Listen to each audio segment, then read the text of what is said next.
having a vision and ways to make it more. And Proverbs 29:18, there's a verse that says, "Where there's no vision, the people perish." It's a wonderful thing to have a vision, but I don't think it's enough just to have a vision. You have to put some action to that vision or dream. And here I have just a few practical ways to get that accomplished. And number one is eliminate doubt. God can use you and your dreams in such a mighty way if you stop doubting what he can do or what you can do through him. Along with this, don't let others put doubts in your mind. Usually when people say you can't do it, it's because they believe they themselves can't. So don't let their made-up limits become yours.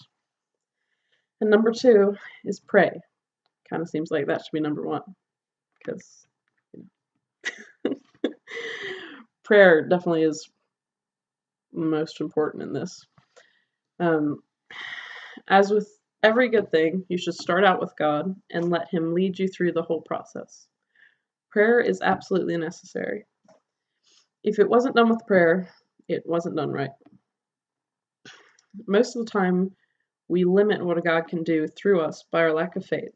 I have a verse, Matthew 13:58 says, "And he did not many mighty works there because of their unbelief."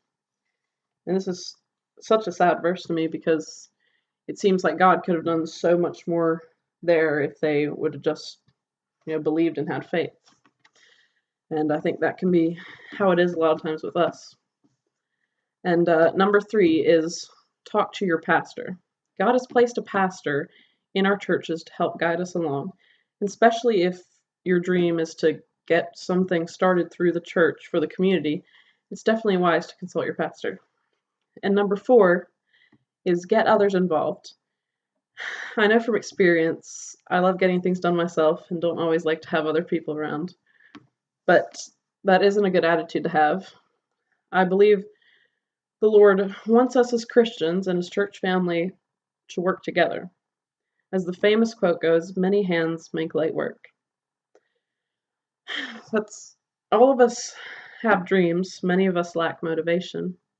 If the Lord has laid it on your heart, don't be afraid to move forward. I believe God can use you in such a mighty way if you just laid aside your doubt and your fears. I know this was a really short video, but just something short I wanted to share. And I hope y'all have a good evening and a good rest of your week.